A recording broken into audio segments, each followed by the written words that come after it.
This is Power Forward. Welcome back to Power Forward. Justin White alongside Mateen Cleaves. Mateen, what's good, my man? Justin, I am flying high, my friend. Life is all good. Well, man, you love the grinders, right? You love the people out there that work for everything that they have. The people who put in the time, they put in the work, and then they get to reap the rewards. In our guest today definitely fits the bill. This guy has hustled, he has grinded, he has worked so hard to get to where he is, and now he's killing it. His business is doing great, and he's got a great story to tell. So we welcome in Matt Gouge, aka Matt the Mortgage Guy, which by the way, I mean, if you're thinking about a brand, I mean, Matt the Mortgage Guy, I mean, who could forget that? That's just like, boom, right there off the jump, Matt. I mean, who's going to forget that, right? Yeah, and we should give credit where credit's due. My wife, in 2013, when I was getting into mortgage, I had so many fancy, oh, I'll do this logo and I'll be called mortgage professional this. And my wife said, hey, they just want a mortgage guy. They want someone they can relate to. So shout out to my wife, Katrina. She gets all the credit because, like you said, I don't have to carry business cards. Matt the Mortgage Guy. Google me, and across the whole front page, you'll find information to reach out to me. So it was definitely a branding win by doing that since the start. It's brilliant, right? I mean, whenever you're looking for somebody, for a service, it's like, do you have a guy? Do you have a roofing guy? Do you have a finance guy? Do you have a mortgage guy? And Matt is the mortgage guy. You're based out of the Sacramento area in California.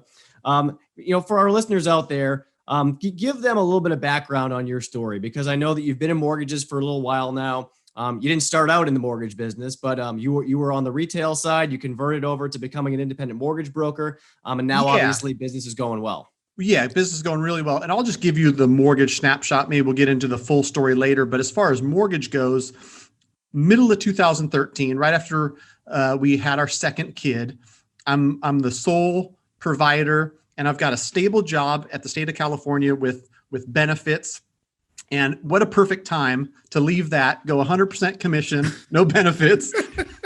So I took the leap, and I'd love to get into the grind, because now here I am only 7 years later. 7 years isn't a long time.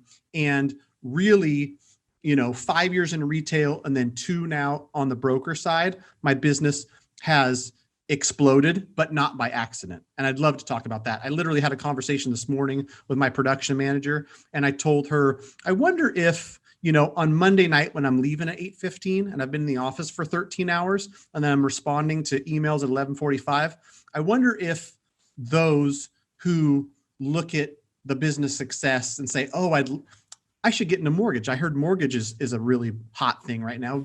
Mortgage is busy. I wonder if they realize it's 7 straight years of that stuff. And when I first got into mortgage, because we had just had our second kid and I'm the sole provider and I have to win, the boats are burned. I have to win. There's no option. And I talked to somebody about this recently. It's different because of COVID, but I was going to 2 to 3 networking meetings a week. And if you've ever been to networking meetings, you can find them all over town, all kinds of different groups.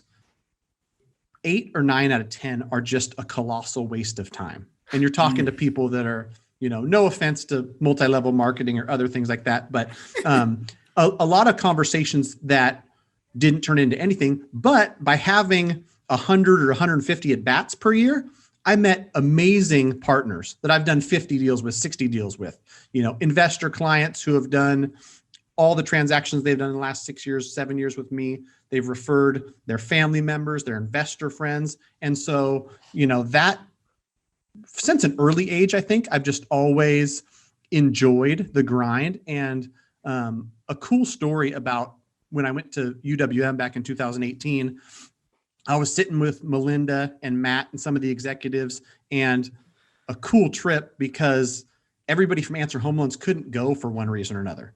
So all these meetings with UWM execs, it was just me, just Matt, the little old Matt, the mortgage guy, and all the execs.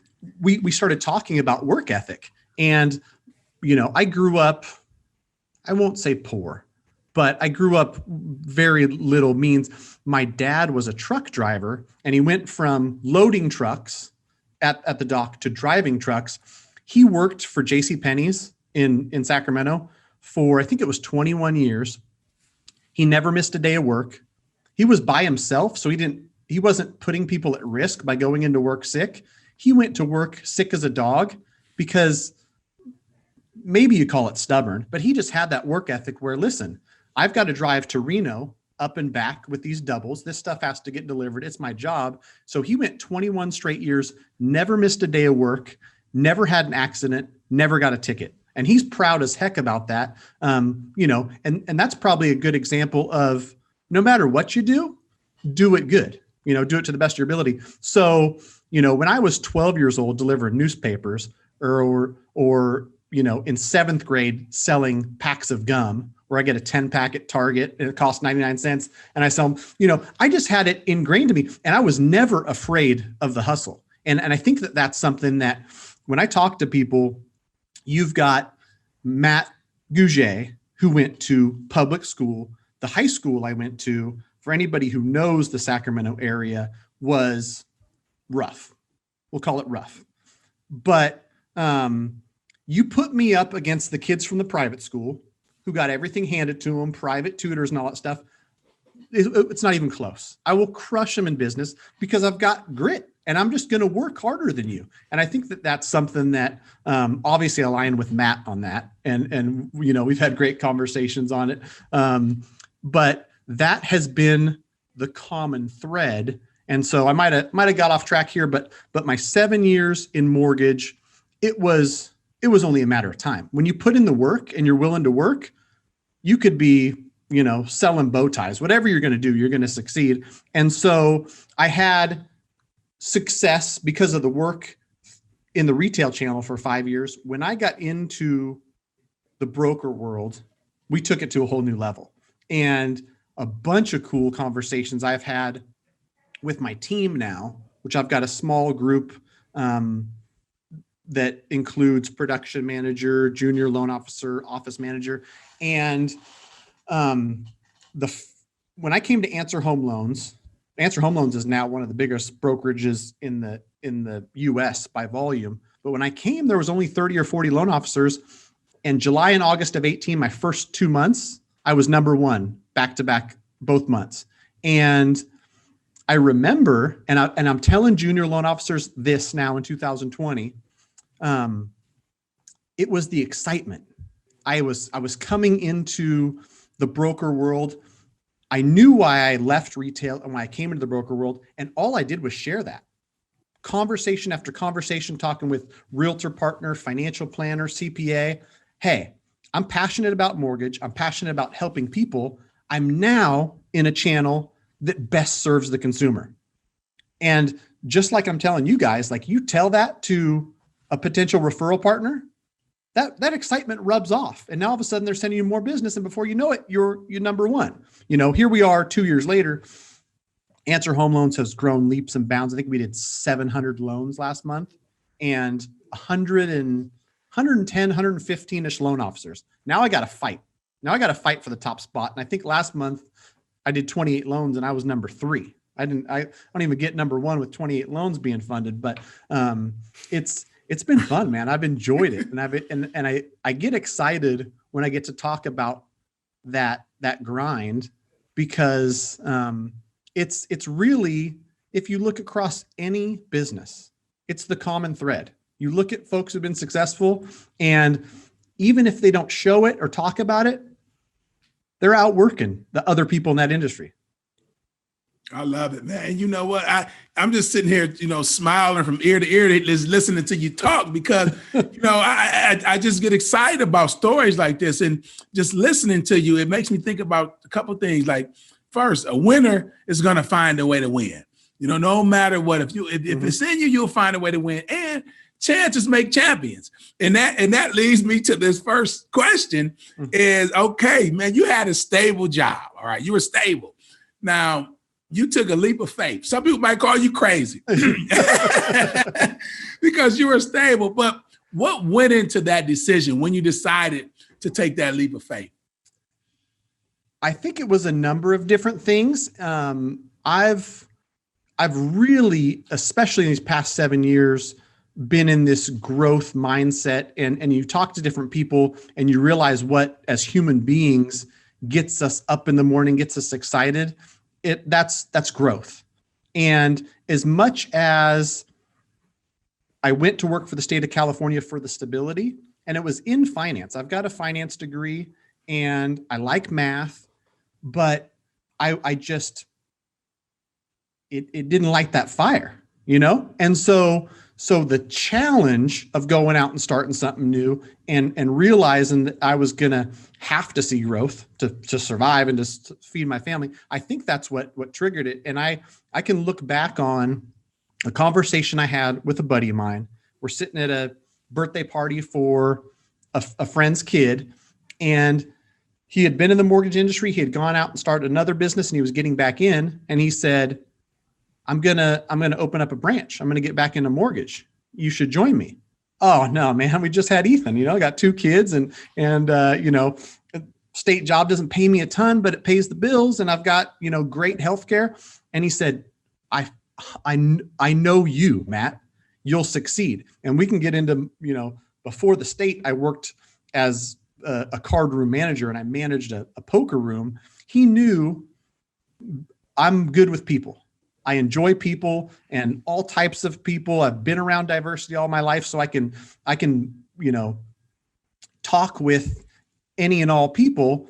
That combined with a finance degree and the math knowledge and the work ethic, he knew it before I did. And I got to give my buddy Nick a shout out because, maybe even before I believed in myself, he just said, man, you're going to do well. And I took that leap of faith. And I mean, look at us 7 years later. I've got a thriving business, and even more than the business success and the income and all that is just the amount of fulfillment. I was going through, I feel like I turned a corner this year in my business where I was at I don't know if you call it retreat, mastermind down in San Diego a couple of weeks ago. Mortgage folks from all over the country that are part of this small coaching group, and getting together, talking about how to design the best 2021. I went down there thinking to myself, I've got this great team, and I'm kind of growing into this leadership role where instead of being a loan originator and working in mortgage, I'm managing a mortgage business. And before I went, I had all these thoughts about, I'm going to talk about when my number one, my production manager, goes on maternity leave, how to fill that role. I'm going to talk about how to structure this $100 million a year in mortgage team the best. After 3 days there, I went up to the dude running it. I said, you know what, man? I had an epiphany. I'm going to have a great year next year, and it might be this number, it might be that number, but that stuff doesn't matter. I'm going to my Sunday planning where I plan the week out, and I plug in, I've got to record this much content. I've got to reach out to this number of clients, these referral partners. Before any of that is going to be Tuesday, Thursday, pick up the boys for jujitsu, have dinner as a family. Friday is going to be have the cousins over for a sleepover. Saturday is going to be kids are going to Nani's house, and me and mom are going to have some special bonding time. And then I backfill with the work stuff. And the funny part is, like, that's the coolest evolution of a business, in my opinion, is now where I'm serving people at a higher level than I've ever served them. My business runs better than it's ever run. And it's not at the expense of family or any of that stuff. That stuff I'm leveling up every day too. And now that I'm focusing on it, I feel like I can do even more. And so the evolution in business has been cool, because it's not just I've grown a great successful business, is I'm aligned in, designing a life that I want, having a business that I enjoy, where I'm serving at a high level and whatnot. And so the best of both worlds, which, is something that you probably would feel conflicts with the grinder mentality. But I can tell you from experience that Mondays and Wednesdays, my very supportive and lovely wife, who I have, a lot of gratitude towards, understands that Mondays and Wednesdays, I got to go 12 or 13 hours. Got to get a lot of stuff done. Tuesdays and Thursdays, I'm with the boys at jiu-jitsu. I'm at the dinner table, the phone's put away. On the weekends a lot, my phone is just not on me because I don't even want to think about that. I want to be all in on business.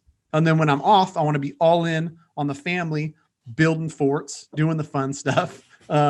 So, I mean, that's probably a big a win as any of the, numbers and volumes that I can spit out, mortgage wise. And they're both growing and getting better and better every year at the same time. I don't have to pick one. That's cool. And it's a wonderful message, Matt, because, whether you're in mortgages or any other business as an entrepreneur, I think so many people worry about it consuming them, right? And this business, if I'm going to make it work, I got to make it my entire life. And you very clearly have found a way to have the best of both worlds, to have a very successful business and have a great family life. What is your message to others out there who are kind of having those thoughts as they maybe think about going into business for themselves, or maybe they're already in business for themselves? Things are going well, but they want to scale and they want to grow, but they're not sure if they can make it work with both their business and their personal life. Yeah, I think this is common, and I know mortgage better than any other business, but I think it applies across businesses where it's common, and I'm included in this. A lot of people think I'm the name, the face of the brand. People want to talk to me, and so I can't put that off on somebody else. It's going to look like I don't care because I'm having Michelle contact them. I have learned, and it's been through first of all, surrounding myself with great people. And these great people have reminded me, Matt, stay out. We got this. And I've got a personal coach that I've worked with for 3 years. And he had to pound it in me as well, that as long as they get the Matt the Mortgage Guy experience, it doesn't matter if it's Michelle, if it's Bill, if it's Laura, if it's Matt, the Matt the Mortgage Guy experience. And the more that I step out of the daily functions or the mechanics of the home loan process, the more I can build processes and systems that better serve. If I was just busy in the minutia every day, phone calls and whatnot, I wouldn't be able to build the structure to where somebody comes to us, hey, listen, we've got a simple 3-step pre-approval process. Here's how it works. Bing, bing, bing. Simple to understand, simple for you, the client. You have a great experience. You tell your friends, oh yeah, it was really easy. Not only did he make the process easy, but he kind of told us exactly what we're going to expect. And then that's what happened. And if there was ever an issue, somebody from this team responded really, really quick. That is by far a better experience than, hey, listen, every time I picked up the phone, I called Matt and he answered. He was kind of flustered and, had to wing it and didn't know what was coming next, because that's what happens. That's what happens in a lot of businesses. And I know it's not just mortgage only, where you don't have systems and processes in place because you're just too busy working in the business and doing it all on your own. And so I think my challenge to anybody who wants to grow and scale their business is take as much, if not more, time working on the business that you are working in the business. And that's a common phrase, but people, I'm guilty of it even still. I've got a great team that for many of the things we do, they do it better than me. They've done it more and they've created processes around it, but I will still somehow get lured in, by my own fault, start reading through emails, and I'm responding to this email, and the team reminds me, Matt, get out of there. If there's something that really needs your attention, we're going to bring it to you. All this other stuff, you're just confusing people, because people got so used to, if they had any questions, here's who they direct that to.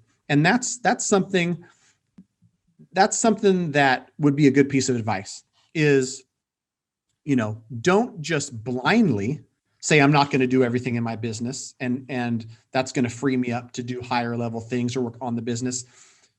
Create the process so that, you're almost forced to step away, because, okay, here's the process and here's who's involved in that process. I had my coach years and years ago kind of guide me through, here's the 25 different things we do.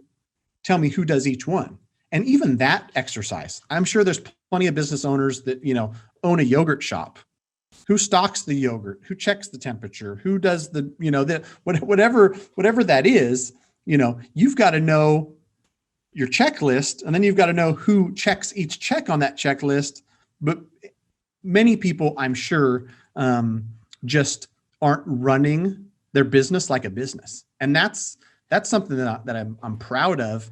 I think naturally, if you were to ask me, there's certain parts of mortgage where I'm not naturally that good, but the business aspect and structuring it as a business is something that I feel comes natural to me. And looking at it, now that I've been able to step back a little bit and look at it, that's the part I enjoy the most. And let me ask you this, because you're a go-getter. You're an absolute winner. I could just tell from talking to you this far. And you seem like the guy, like we're playing basketball, like just get out of the way. I'll score the winning bucket. I just want to win. But yet you made that transition seems like it was so easy to delegate to other folks. Was it that easy for you to delegate and sit back and trust others? Or was that something you were worried about and, you went along with it and it just took care of itself? Yeah. I mean, that's a good question, Mateen, because even though I stand back now in 2020, say, oh yeah, this is what you got to do. I can go back in my memory and find 40 different times where my first hire on the broker side was Laura, and Laura was loan officer assistant. We called her production manager. Everybody's got a different name, but what we've evolved that to is that contract to close, she's the main contact. She's got everything handled from contract to close. 100 times, Mateen, she said, get out. Like, get out of this stuff, because like I said, it's confusing. Clients, you can't go back and forth, and you can't say, hey, Laura's going to have you handled, and then have me responding to emails, have me responding to texts. The answer to your question is it wasn't easy. And, somebody who was trying to embrace it, myself, had problems with it. So I could see how other people would, but you have to trust the process. And for me, the thing that's helped me in business more than anything else is going and looking at people that are more successful than me, higher, farther along than I am in business, and mirroring them. And I've seen it be successful. Now I'm an example of how it can be successful. So if you're newer or starting out, look at whoever's in your industry who's created some sort of scale and is successful, has a good reputation, and say, well, if they did it, so can I. And, that was one thing I did is, I've heard of this mentality from a lot of different people who, like me, know that they're willing to put in the work. You look at other people, you go, look at that guy or look at that gal. Like, I can work harder than them. If they're having this level of success, of course I can. And so, I tell people too, at that conference down in San Diego, I had people that, are earlier in their journey than I am. And I said, listen, I'm not the smartest by any stretch of the imagination. And, there's people with better tech skills. There's people with better sales skills or better whatever skills. You just have to trust the process and put in the work. Anybody can do it. And I think that's, on my YouTube channel, as I'm starting to do more and more content, I want to show business, real estate investing, all of it for dummies. Because if you are willing to put in the work, my friends, one of my buddies said this, and it's always stuck with me, and me and my wife laugh about it. They say, Matt, you're the dumbest smart guy I know. Because really, I got good grades because I tried really hard, not because I'm just naturally some savant. And I think it's the same with business.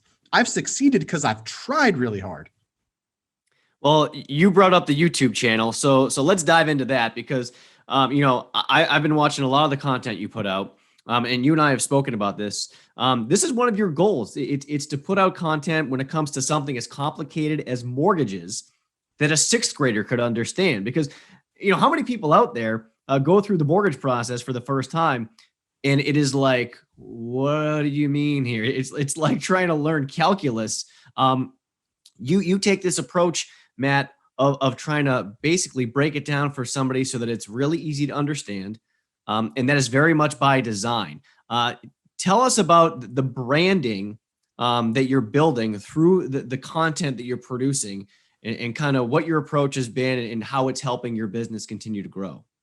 Sure. Yeah. The YouTube channel's been somewhat of a passion project, and that has been in the works since the very beginning, when somebody I had talked to or somewhere I had seen, put out content on YouTube and do it on a consistent basis. And like we've been talking about, my mentality was like, okay, I'm going to make that promise to myself. I'm going to put out a video every single week. And so I started doing Mortgage Mondays, I think in 2014, and one video per week every Monday. I think I did it for over 2 years. So I had over 100 videos. And my idea for the channel was, I'm having conversations and the same questions getting asked. Obviously, there's not information out there in the, universe that tells people what escrow accounts are, what supplemental taxes mean, or the mortgage process. And so I started making those videos, and really there was no business play. And there's a lot of stuff that I think has contributed to my success that was really long game type stuff and impossible to measure ROI. And that's what I tell people too, when it's like, I want to do what you did, and I want to go from 0 to a really successful team in 5 years or 7 years. And I've jokingly said at real estate meetings, I've got a 45-prong approach. So here's what you got to do, because it's so many different things. It's the YouTube education, it's speaking at realtor meetings, it's, the sponsoring the Little League or sponsoring the elementary school. It's speaking with this group, and it's just so many different things that there's no plug and play. And that really is probably, one of the things that gets people more than anything is, if you can pay for a program that's a magic pill, everyone will pay for it. They just want to know, what can I plug into that's $297, and it'll just be that's just not how things work. You have to commit, do things over, fail, start over, scrap it. And so, back to the YouTube channel, my whole idea was, I know this will be helpful for business, educating folks, because they're going to see the videos. The referral partners are going to look at me as the expert in the field. It's going to add value. I mean, really, when I was early and I was listening to all that Gary Vaynerchuk, it was just, I'm not going to measure ROI. I'm going to add value. I'm going to add value, add value, add value. And so that's what the YouTube channel was. And then over time, you get the dopamine drip of, thank you so much. I'm in Texas and I watched your video and it helped me understand this. Thank you. All over the country. I only lend in California, and that's still true to today. I'm only licensed in California.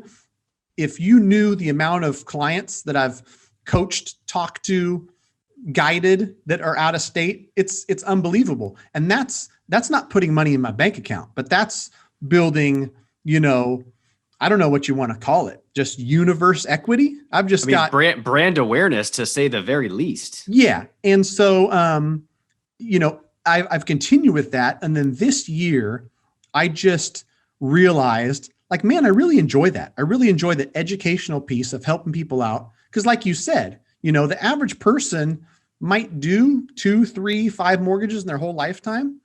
And the phone call is the same every single time. Hey, Matt, I'm sorry. These questions may seem kind of silly, but, last mortgage I did was 17 years ago. So I just really don't know. And I say, listen, you're an ER nurse or you're a firefighter. Of course, that's where you specialize and you're good at. You think I'm going to walk into the ER and be able to, do your job? No chance. So you came to the right person, the mortgage professional. And was it Dave Ramsey, somebody that said, like, heart of a teacher? That's been my approach with people. And then some more good advice from my wife when she said, keep it simple, man. Just Matt the mortgage guy. Don't have all this fancy stuff. People don't care about fancy. They want it straightforward. And then she heard me talking and, Mr. Finance degree, super smart math nerd, was explaining things on a level. And she walked in after one of my phone calls and said, honey, pretend like you're explaining it to my grandma. And that stuck with me. And that goes back, like you said, like you're explaining it to a sixth grader. Because really, I've found so much success in just telling people, I want to explain it to you in super simple terms. Nobody gets offended and says, come on, man, like talk to me like I'm an engineer. Talk to me in some fancy terms. I want to hear about yield spread and all that. Nobody says that. They want to hear it in simple terms. Here's how it works. Here's the basics. Here's the grand scheme of things, but here's the important stuff. And so that's been something that's really contributed to the success of my business, is just keeping it simple, explaining it in a way that people understand. And YouTube's just a way to do that at scale. And when you can put out a video that says the pros and cons of a cash out refinance and 85,000 people across the country watch it, it doesn't even take follow-up on my part. They just go, okay, well, he's talked about, well, if this is the scenario, maybe I want to consider doing a home equity line instead of a cash out, like that stuff. That's cool. That's a good feeling. And it's funny that you say that, because keeping it simple, because some of them, some of the worst coaches were great players. And yeah, you were great at it, but you don't know how to break it down and simplify it for the players on the team. Or some of the best, some of the worst leaders were people that was experts at what they do, because it came, I won't say easy to them, but they had a great understanding of it and didn't know how to really break it down. So I think that's very important what you're doing as far as keeping it simple. But you mentioned something that I want to kind of slide back to, is the long game. Because you got people that's listening and saying, long game? What you mean? Matt, I want it right now. Long game? No, I am in it to win right now. So what would be your advice for some people that they're looking for the quick fix? Yeah, I'll tell you what, I've had a lot of cool conversations lately, and I'm proud of the mortgage industry as a whole in 2020. If you talk to people, and the average person, I think in the public probably still looks at mortgage people like they're, salesmen and they're sleazy and they're doing things like that. 2004 through 2008, plenty of those stories, movies being made. And this was a conversation I had at that conference too, that I'm proud of the folks that are surviving and thriving in mortgage in 2020 are serve, add value, really good folks. And part of that is the long game. Part of that is I made videos that talked about Keep Your Home California, which was a program we had in California that helped people stay in their homes. People would say, are you affiliated with them? No. Well, do you get paid a commission? No. This is a grant program, something to keep you in your house. And by doing that and playing the long game, people that I helped with that referred me their cousin, and their cousin bought 2 years later. And, so many different examples of stuff like that, where it's just, if you seek to provide value and serve people over time, that the secret gets let out. And, if you're looking to jump into mortgage in 2020, because you heard the demand is through the roof and more people are refinancing than ever before, it's going to be very short-lived. And the 2006 through 2008, anybody who wanted to smile and dial can make $1 doing mortgage. I'm proud to say that business model has been eliminated. The people who are doing the best, and I just saw a stat that there's already 2,500 plus loan officers in the U.S. that have funded 100 million or more. Wow. I know a lot of these, not a lot, but a handful personally, and they're doing the same stuff. They're playing the long game. They're saying, I'm not just a mortgage loan originator. I'm a debt advisor.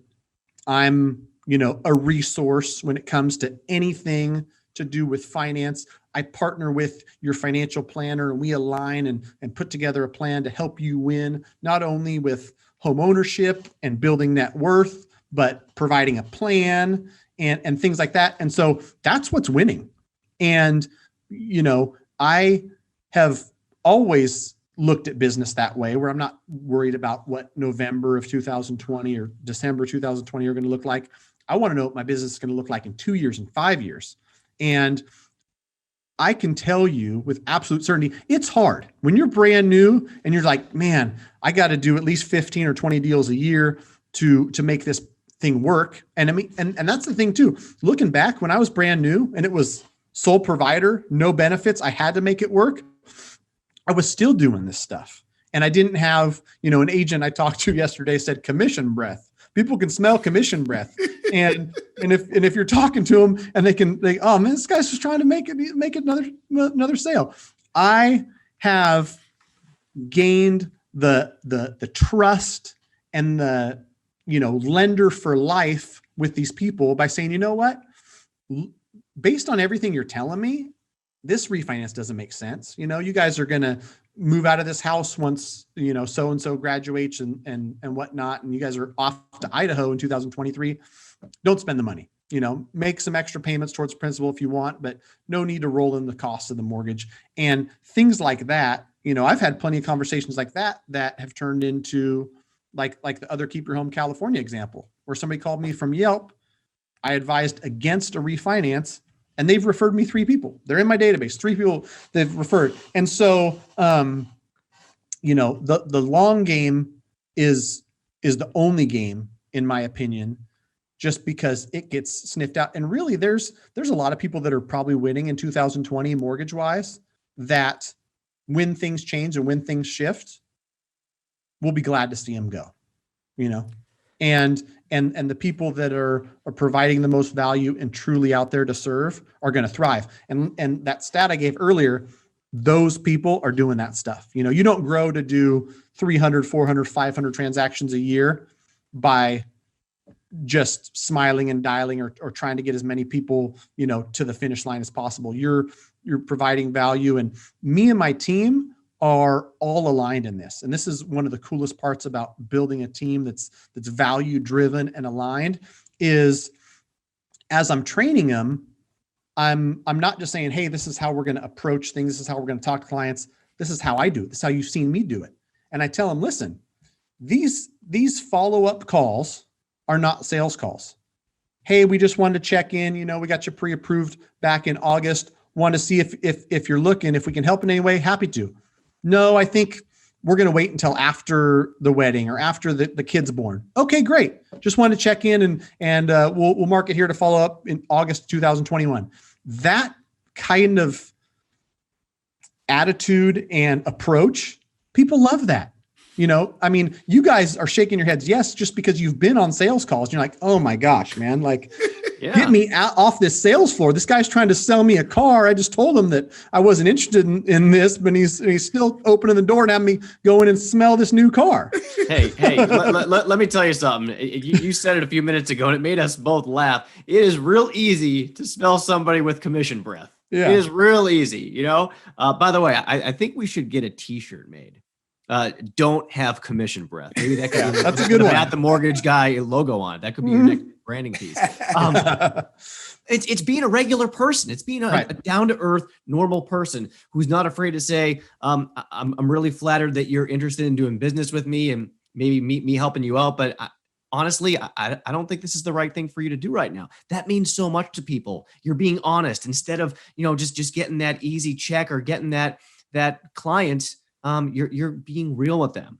I think it's a great point that other people really need to take to heart. But I want to circle back to something you were just talking about, and it is in reference to your team. And I want to ask you about being a leader because you've got the sales thing down, you've got the marketing thing down. But when you started, it was just you, and now you've got other people on your team, and you are leading this team.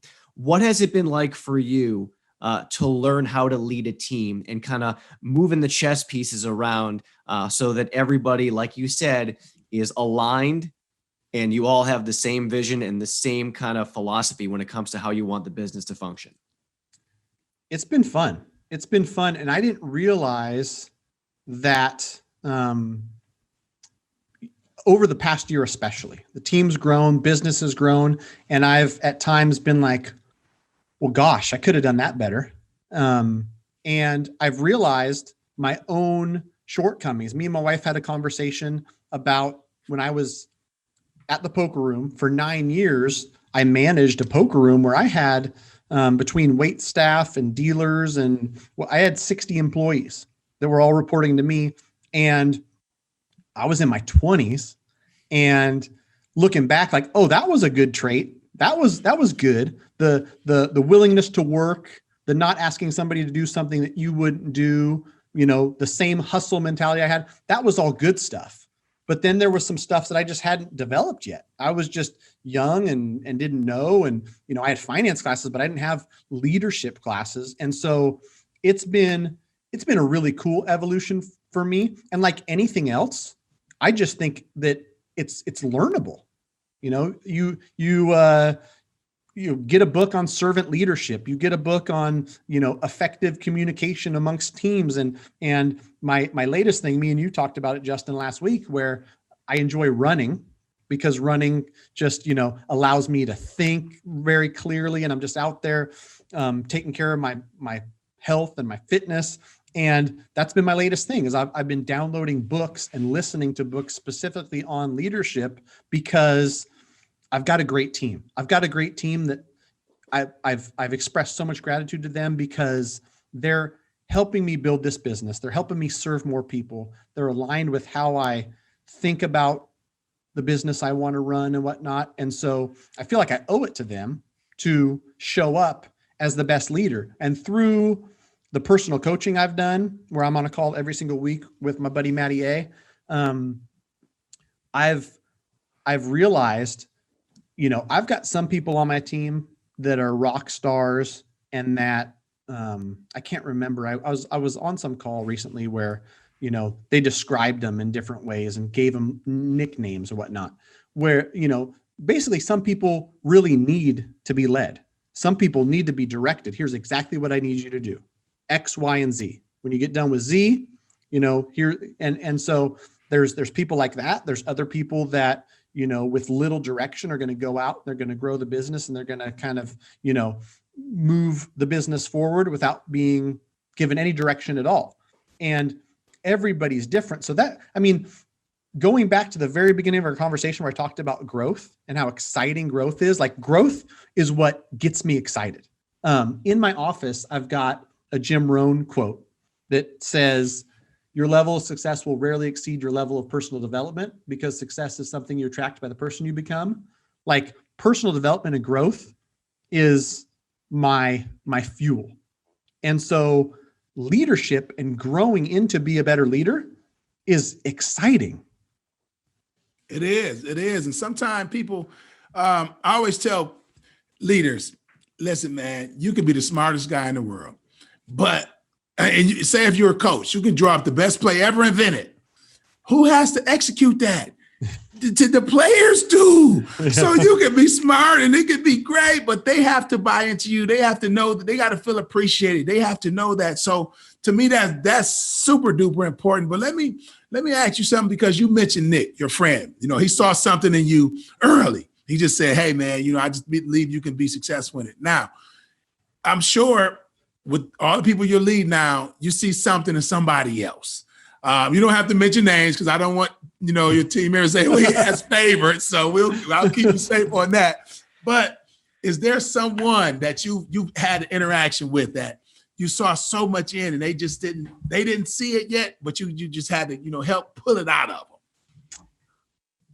Yeah. I can't think of specific examples, but when you said that, I thought to myself, one of the things we've implemented, we do, now that it's 2020 and COVID, we've done Zoom meetings twice a week. And I've purposely called it out, been in a meeting, say, hey, Justin, I just want to let you know this, step you took to improve this part of our process, freaking awesome. Keep doing that stuff. And so, I don't know if I was in the psyche enough to know if the team members had that same kind of belief in themselves when they came on, but I can tell you with certainty that everybody on my team has impressed me in a different way.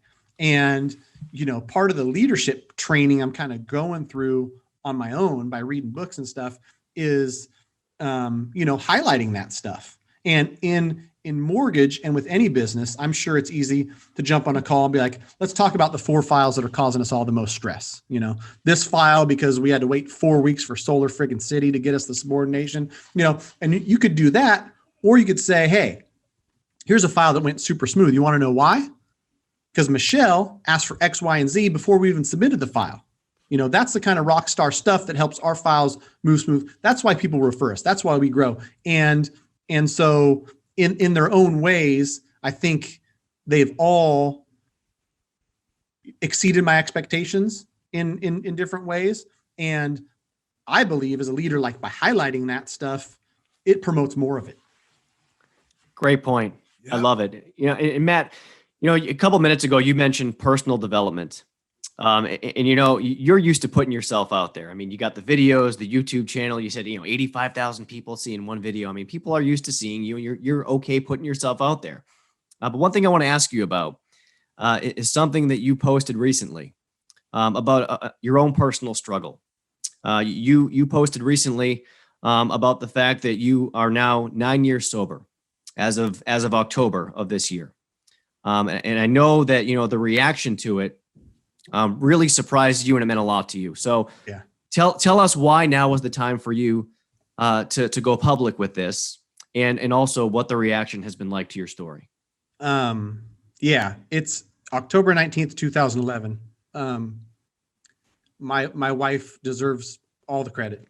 And I've told you and I've told others that the book title is going to be dead in my driveway, because without her and without some supportive friends, like that's where I was headed. And the truth be told, that was where I was, passed out, zonked out because of bad decisions and whatnot. I like seeing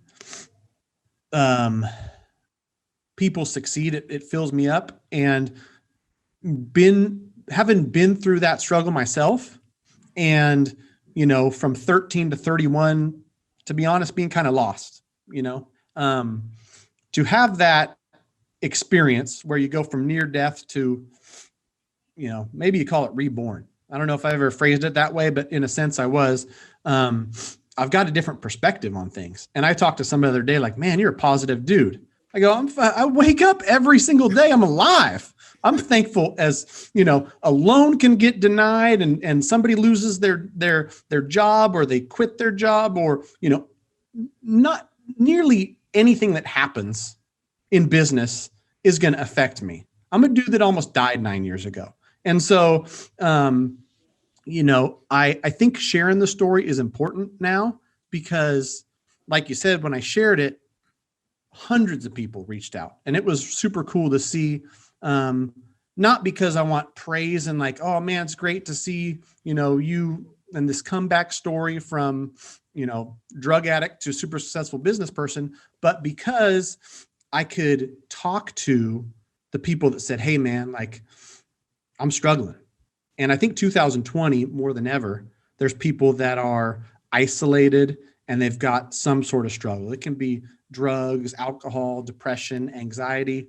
And if you just look at Matt Gouge and you say, oh man, this guy's successful. Look at that business he's built. Look at that beautiful family and all that love and all that. Like it wasn't always this way. I had to work to get to where I'm at, and had a great conversation with a leader in the mortgage space who kind of shared some of his struggle with me. And he said, Matt, if I were to put a number on it, I think 65 to 70% of people who are really successful in business have been through something. And that's part of the reason why they've succeeded as much as they have. And they've got the drive to continue to succeed, is because, they've seen the darkness, or they've been through something that's forced them to, be strong or relook at it. And so the realization I made was that I feel like it would be a disservice to keep that story to myself, because there's plenty of folks out there that if they can see, oh man, this guy turned his stuff around. And I mean, if we get into the weeds, I was in a very bad place. I was, in a very bad place. And so, if I think about it sometimes, and I have conversations around like, what if by me posting that, a conversation was had? And I've had conversations with somebody had me call their husband, he's struggling, reach out to him, please. And what if I helped get just one person clean and they showed up for their family, and they got to go to their daughter's 10th birthday party rather than being, that's important. More important than any of this business crap. It is. That's powerful. Yeah, Matt. Justin, you took the words out of my mouth. Powerful, man. And I echo everybody else and saying thank you for sharing that, because sometimes, they just think you're successful and you were born that way. Oh, right.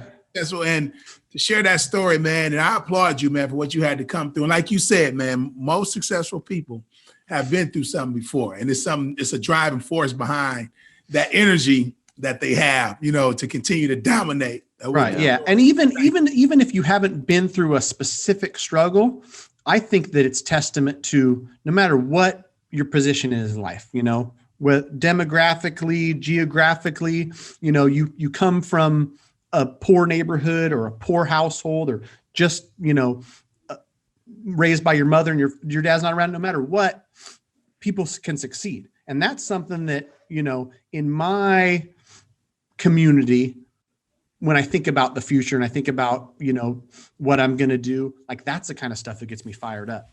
And I've thought about that. I just recorded a video that probably won't be on YouTube for a month about housing plans that the government has, about how to revitalize neighborhoods and create more affordable housing, and, reverse redlining that's going on, where certain ethnic groups are being, maybe not denied for loans, but even worse, approved for riskier loans that puts them in a worse spot than they would be if they got denied. Like that kind of stuff fires me up, because, coming from where I come from, not a man of immense wealth when dad's driving a truck. And, I think when you talk about DTI, my parents tell me a story about they really wanted to buy this house. And for them, a $90,000 house was a huge deal. And I think it was a $900 payment. And my dad only made like $1,350 a month after taxes. And so they're paying, I don't know if that would fly DTI wise with UWM. Yeah. But, I guess point being, I want to do more. And as I evolve as a business owner and leader, able to affect some change in the mortgage industry as a whole. And I've done research on home ownership rates among different groups and whatnot. And, there's work to be done. I'll say that. It seems like there's some symmetry here, because, you talked about, your dad and the example he set for you, driving that truck and never taking a sick day. And, now just the things that you're doing, not just in business, but like you were just talking about, trying to have an impact for the greater good. You talked about your boys, and I'm sure that, they're real proud of their dad. And I'm not trying to get you more emotional than and that was not the intention. And yes, as Mateen said, thank you for sharing, but, it's healthy. It's good. It's good. Yeah, good it is. It is, man. And you know what? It's important. It's important to share, because you never know who's going to read it. You never know who's going to hear it. And you don't know who out there might really need to hear something like that. So thank you for sharing that. Thank you for the conversation. It's been great. The grind is real, like how we started this conversation. I mean, you've grinded, you've hustled. It's not by accident. So keep up the great work, continued success. You certainly deserve every good thing that comes your way, Matt. And we can't wait to see what is still to come for you. Good stuff. I can promise you that. Matt Gouge, AKA Matt the Mortgage Guy. Look him up. Even if you're not in California, look up his videos. You're going to learn something, guaranteed, because guess what? If grandma or a sixth grader can understand what Matt's talking about, so can you. Check it out. Check it out on YouTube. Just search Matt the Mortgage Guy. That's right. Subscribe. It's good stuff coming.